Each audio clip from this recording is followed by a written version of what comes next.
Los criterios como para valorar una experiencia como transformadora, innovativa en el ámbito educativo, yo creo que uno tendría que hacerse primero la pregunta por qué consideraríamos transformador en el ámbito educativo sin la mediación tecnológica, ¿no? Es decir, cuando yo pienso en cómo valorar un proyecto educativo que utiliza las tecnologías para lograr un objetivo concreto, me preguntaría bueno, en términos pedagógicos y culturales, ¿a qué le apuesta primero este proyecto?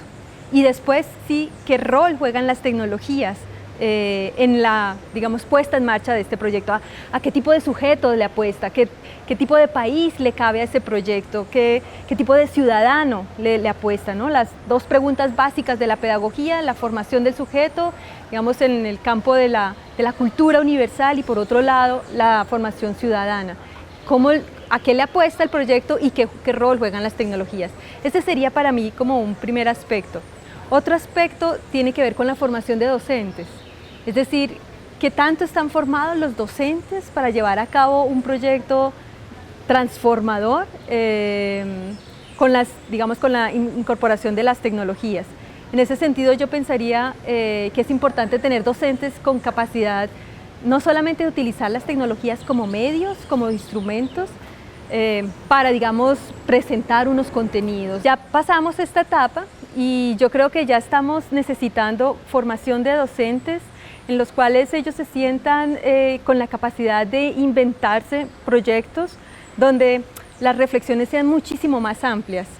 Y cuando digo muchísimo más amplias, no quiero con ello señalar que, digamos, las aplicaciones didácticas del uso de tecnologías en las aulas no siga siendo importante. Claro que sigue siendo importante, pero creo que el desarrollo tecnosocial, el desarrollo de la ciencia contemporánea nos está llevando a movernos a preguntas que tienen otras dimensiones, y esas preguntas tienen dimensiones a nivel global, tienen preguntas que tienen que ver con quiénes son los que están detrás de las actuales tecnologías digitales, cómo se están transformando nuestras formas de trabajo, la forma de la vida cotidiana, cómo se está transformando, y para ello necesitamos docentes que se hagan esas preguntas con sus nuevas generaciones, docentes que cuestionen por qué utilizamos un tipo de buscadores o un tipo de aplicaciones y eso que transforma en nuestra cotidianidad.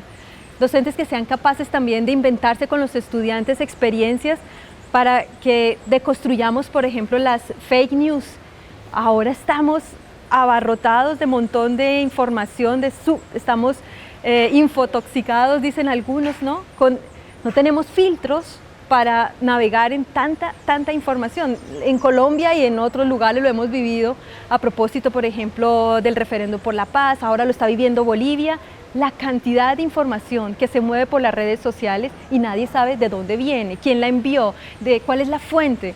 Nosotros necesitamos maestros formados que tengan la capacidad de construir estas formas de distribución de información, ¿no?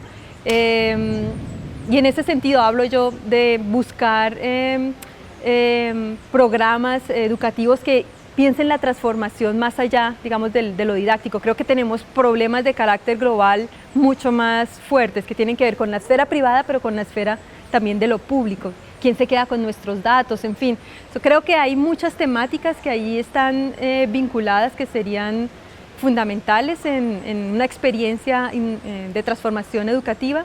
El otro elemento tiene que ver con algo que lo venimos discutiendo por lo menos en las ciencias sociales hace ya más de 20 años, que tiene que ver con la inter y la transdisciplinariedad. Esa es una apuesta que tenemos, que se ha venido discutiendo desde hace mucho tiempo, pero en la práctica todavía hay muchos problemas para su materialización. Creo que seguimos trabajando en compartimentos separados, de las ciencias sociales, las ciencias humanas, las llamadas ciencias exactas o ciencias duras, y el mundo de hoy está cada vez más complejo. Necesitamos aproximaciones cada vez más ricas en términos de diferentes aproximaciones, de diferentes campos de saber, que nos permitan efectivamente plantear propuestas transformadoras.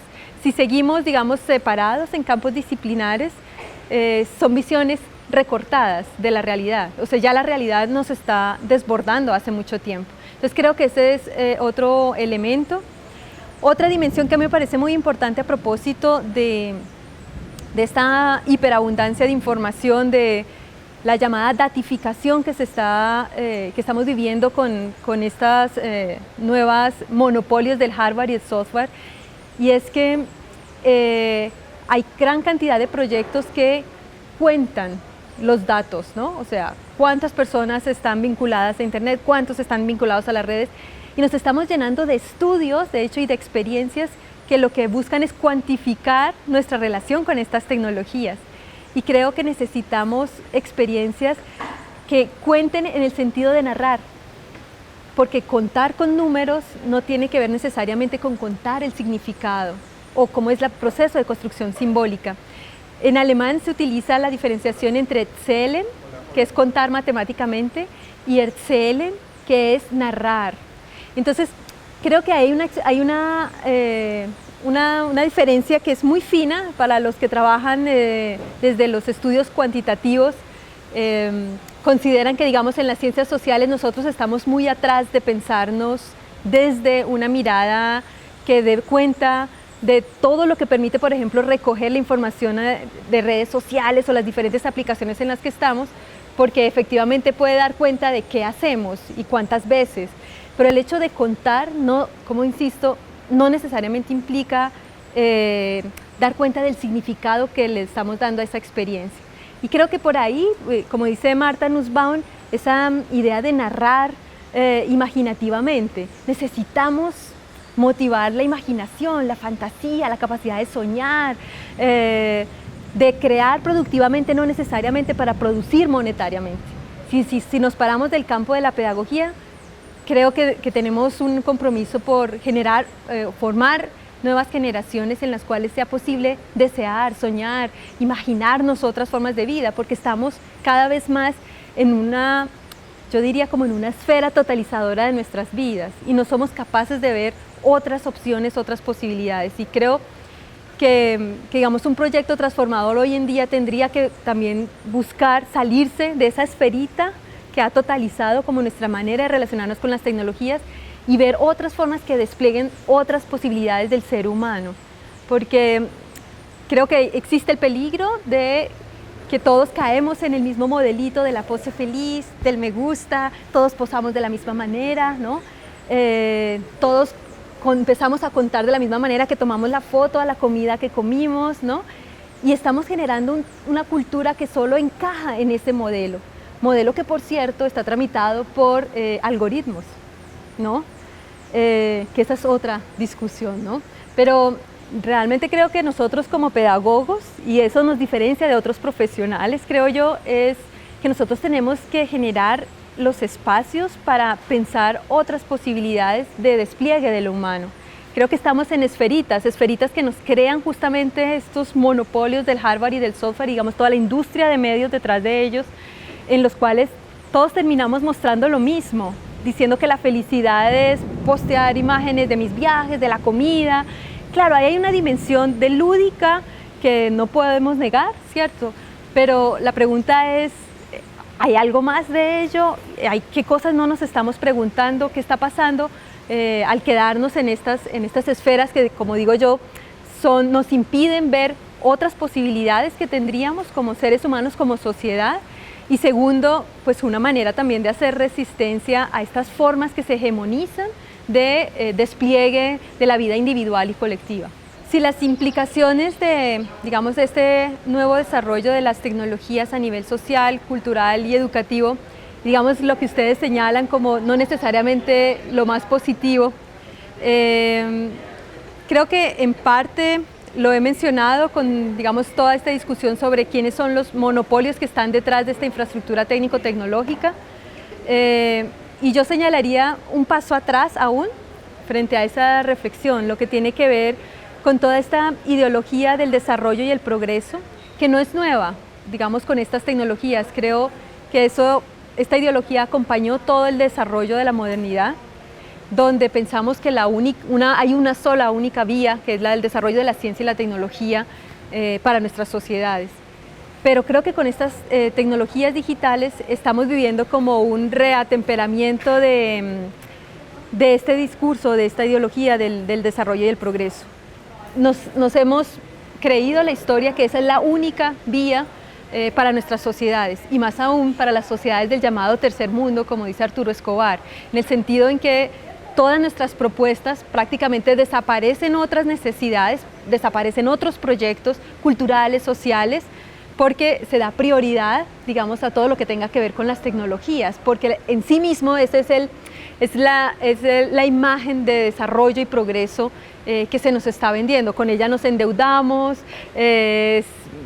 todo el sistema educativo, de hecho, se está montando alrededor de esto, y yo creo que esto también es necesario cuestionarlo, así como los poscoloniales han cuestionado, digamos, todo este discurso vinculado a la ciencia y la tecnología, luego de todo lo que hemos visto, la catástrofe que tenemos ambiental, lo que sabemos que hace la industria farmacéutica, por ejemplo, con todo el desarrollo de la ciencia y la tecnología, la biotecnología, los estudios de la genética, por ejemplo, ya nos tenemos que hacer preguntas muy importantes, hasta dónde decimos ya, sí, seguimos con esto, o hasta dónde paramos.